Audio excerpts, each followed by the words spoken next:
Welcome back to my channel, ladies and gentlemen. I appreciate you guys so much for your support. Again, don't forget, to hit the like, share, and the subscribe button, as well as leave a comment. That's how we do over here in these YouTube streets. So please do support your favorite YouTube channels. All right, so we're on the Janet Jackson chapter of David Nathan's book, The Soulful Divas. Janet's third album, released on March 2nd, 1986, was aptly named Control. As she explained for the Los Angeles Herald and Street Scene articles, I decided it was time for me to make more of my own decisions, to be responsible, and not just for my personal life, but also for my career. I was there for everything on the album, the rhythm tracks, the mixing, every part of this. In fact, Janet ended up co-producing all 9 cuts on Control, co-writing all but 2 songs, and playing keyboards on 8 of the tunes. I didn't know Janet Jackson played keyboard or piano, but anyway. I studied piano when I was 6 for a month, along with my brother Randy, and I gave it up. Eventually, I started playing by ear, and although I played on demos for songs, I never played on record until now. I was fooling around in the studio one day when Jimmy heard me and he said, "Hey, you can play." I was kind of shaky about it then, but I'm happy that I did it now, she said. Beyond the music contained on the new album, Janet decided what she would wear for the cover and how her hair and makeup would look.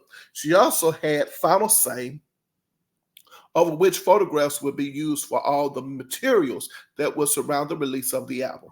Janet wanted her personal stamp on all aspects of the record and had resisted the temptation to include any other members of her family on the album. As she told Blues and Soul editor Kilborn, I wanted to stand or fall on my own terms. Any appearance by my family would have been that this is a departure from what I've done before. But I hope that people will recognize the honesty in the album. Janet needn't have worried. Control hit the top spot on the charts. It sold in excess of 5 million copies domestically, with several more millions worldwide. The album was a legitimate bestseller for 2 full years and spawned not one but 6 R&B top 3 hit singles, 5 of which went to number 1. The pop charts reflected a similar story. 5 singles went into the top 5, and the first 4 singles went gold. And When I Think of You made it to number 1, aided by an eye-catching, adventurous videos. Janet had fully and completely arrived on the international music scene. Her success as a young Black female artist, rivaled only by the impact Whitney Houston had begun making on the scene just a year earlier. The 2 women were quite different, even though plenty of music fans were buying albums by both performers, though they were only 3 years apart in age. They came from different worlds. Interesting that you would say that Janet and Whitney came from different worlds. And I never really thought about it until now, covering, the divas at this moment in time in the stage of my life. Of course, when you're there and you're growing up with the music of Whitney Houston and Janet Jackson, you kind of see it differently, right? Like, we knew that Janet Jackson was Michael Jackson's younger sister. We knew she was that. And she grew up in that family, in that household. And when you think about it, we knew that Whitney Houston, mother Cissy Houston, we were aware of the Dionne Warwick and Aretha Franklin connection throughout the years. For me, I became more aware of that when she released her 3rd album. I didn't know much about that with her first 2 albums. Of course, her mother, but not, her background, not her pedigree, if you will. And so now just to see that David is making mention that, people were buying, Whitney's music and Janet's music at the time, even though there are 2 different singers and entertainers, I'm just now thinking about the fact of how when you grow up in a musical family or a family, let's just say of athletes, a family who are, you know, entrepreneurs or what have you, you know, sometimes you do find yourself wanting to be in that place where, you know, you carve out a name for yourself. Some people do want to do that. Some people, and it's okay if you do that, you know, you kind of rest on your mothers and fathers and grandmothers and grandfathers' laurels, if you will, because of course they paved the way and laid the ground and so on and so forth for, you know, you to have, you know, some successes in life and to set you up. But at the same time, you know, it's kind of like Michael saying, hey, I want to be out of the shadows of my brothers. I want to be out in the forefront. And he does that. But then you have Janet, who's coming along, who wants to make a name for herself. Or let's just say she's an artist. Well, let's put it this way. Let's just say now she's going into the studio to record an album. Let's just say we don't even look at her as a singer as much as we do an entertainer. And now it's like, okay, you're having some success. But in this case, if you're not having the same success or more success as your siblings, it's almost look like you're a failure, so to speak.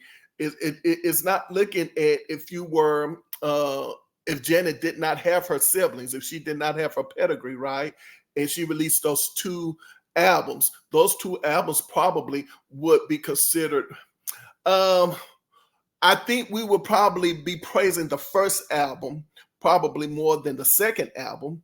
You know, like, okay, it didn't sell well, so on and so forth, but that's not necessarily true, you know, in the, you know, bigger scheme of things. But I guess the point that I'm trying to make is that she would always find herself in the shadows. And so to see that you have some people in your life, like your father, who is your manager, you got your brothers, well, let's just say your siblings, who are, you know, mega stars, and they are, you know, successful in their own right, so on and so forth.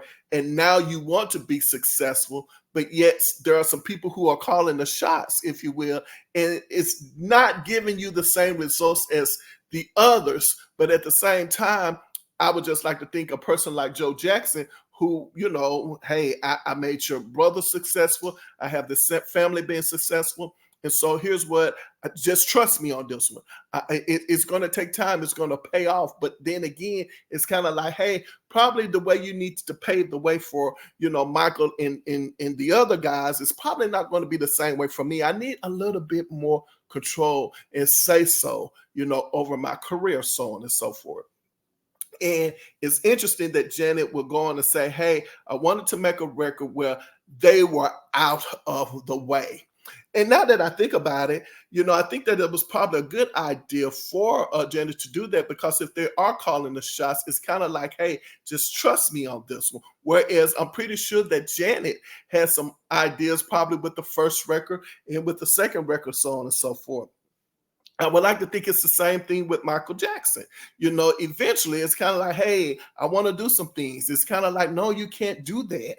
You know, what about your brothers? You know, what about their success? You know, at the same time, everything is riding on Michael, you know, to be the out front, because we're all dependent on you, this, that, and the other. You see kind of like where I'm going with this. It's kind of like I'm not thinking about the pedigree aspect of Janet Jackson or Whitney Houston, but I think it's the same thing even with Whitney. Even though these two artists are close knit with their family, and they definitely have their family around them, but at the same time, you know, it's almost kind of like, hey, I have to break away and do my own thing. And then when I think about that, I think about that as in terms with Whitney and Sissy, right? Because Whitney and Sissy kind of parted their ways too. Hey, I don't like some of the choices you make and so on and so forth. And, you know, Whitney had a lot of things to say about her mom, you know.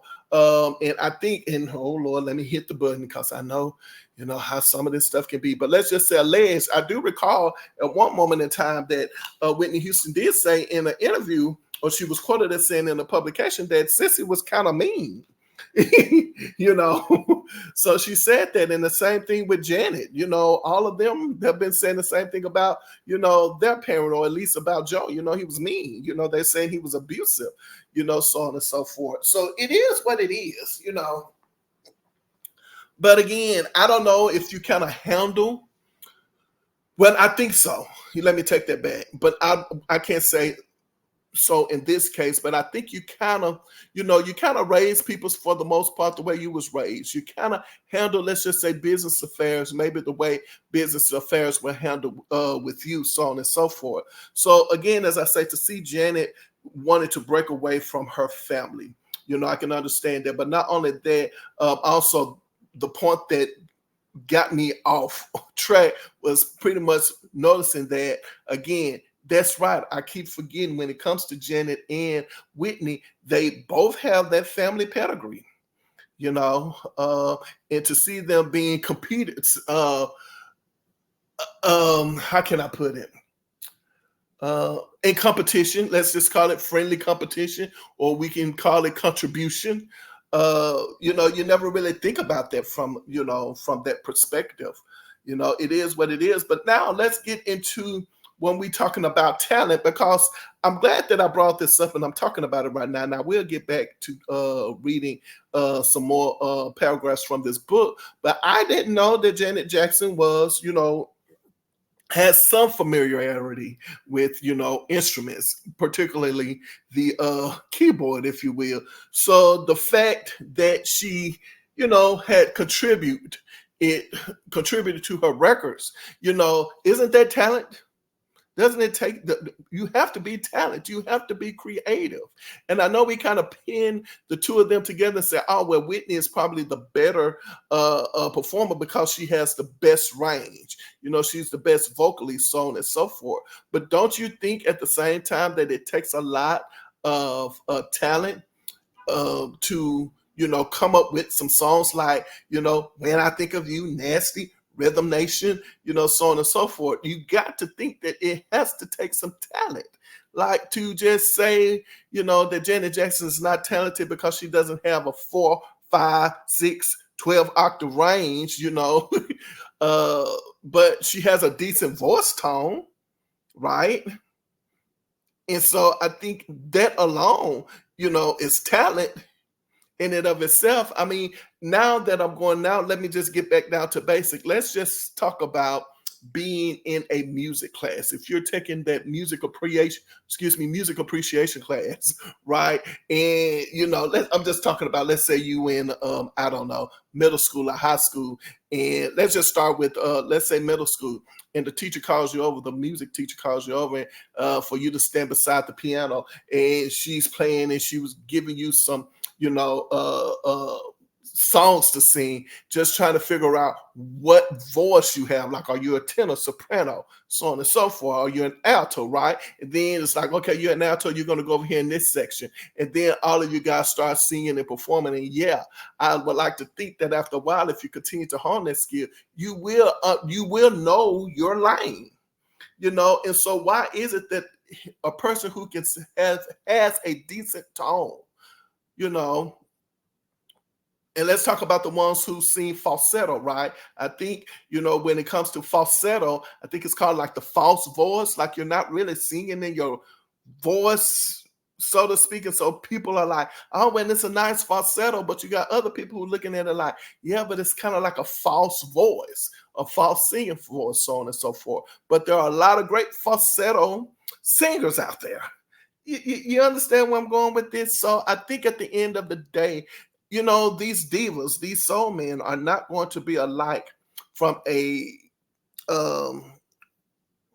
tone, if you will, from a vocal standpoint, but that doesn't mean that they're not talented, is where I'm going. So to see that Janet Jackson and Whitney Houston are definitely giving you some great songs, like regardless if you like them or not, but just to see that they're giving you these great and wonderful songs, I mean, I think it says a lot overall in general, But I do remember, I can't remember the category, well, the year, but if I'm not mistaken, I think it was Janet Jackson, Anita Baker, Whitney Houston, and it could have been Patti LaBelle. I have to find it, but there was a category back in the late 1980s where those ladies were in the same category with each other, during one particular award show. But anyway, let me continue. Though they were only 3 years apart in age, they were from different worlds. Exactly how different was even more evident on Janet's fifth album, Rhythm Nation 1814, was a harder, tougher record than Control. And as adventurous as she'd been on that album with tunes like Let's Wait a While, a plea for abstinence from SEX, What Have You Done For Me Lately, a no-nonsense demand for reciprocity, and the self-descriptive nasty Janet Jam and Lewis began stretching the musical and lyrical boundaries on her fifth album, while the multi-platinum Whitney Houston was telling the world she was so emotional and asking where do lonely heart goes. Janet was gathering her young troops for universal togetherness via Rhythm Nation, commenting on the state of the world, planning an escapade with a potential new lover, and dealing with a game-playing liar who liked to live on the edge on Black Cat.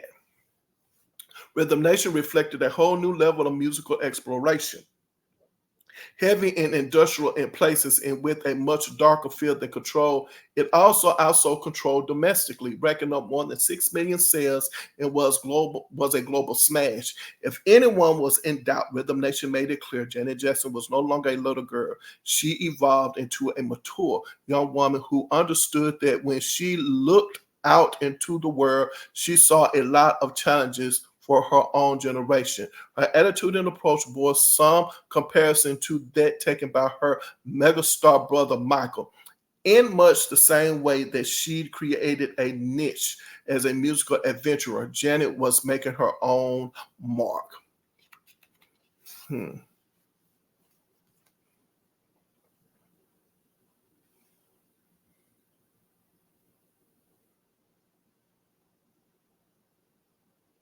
During a telephone chat a few months later, she told me that the Rhythm Nation tour had challenges. It's been a lot of fun, not as grueling as people told me it would be. It's all about the people who you have around that affects how the tour goes, she said. The secret to her boundless energy, well, a lot of groups who tour may go out and party, and more power to them. Right after my show, I go back to the hotel and I go straight to sleep. I just get a lot of rest. I don't want to exercise because dancing every night is the right exercise. I take a lot of vitamins, and I've had B12 vitamin shots. In fact, one time I felt my injury was kind of low during that show, so I went off stage for a moment to take some B12 through my nose. When I came back on stage and started dancing, it started running out of my nose. It looked like I had blood coming out of my nose. I'm sure some people were wondering about whether I was sniffing drugs or something, she revealed. For all the attended ups and downs of life on the road, the Rhythm Nation tour had brought Janet directly to her adoring fans, a crowd that was primarily under 40 and mostly under 25, of every color, race, creed, and persuasion. Latino gays mixed with Asian couples, black and white girls barely into puberty stood alongside hand clapping black and white homies. African American queens, male and female alike, were up on their feet next to strictly from the Valley married couples. It was a circus, a celebration, a melting pot. People curious to see exactly what Janet had to offer. After completing the worldwide portion of the tour, Janet took time off to reevaluate her career. Another 2 years would pass before her name would grace the charts again.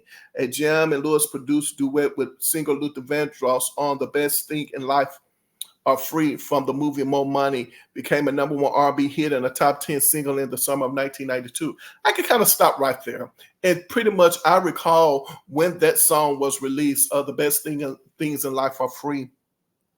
And I remember everybody, I remember the anticipation there was regarding the Luther Vandross and Janet Jackson's duet, because at the time it had not been released. People were just saying, hey, Janet Jackson and Luther Vandross are going to team up for a duet.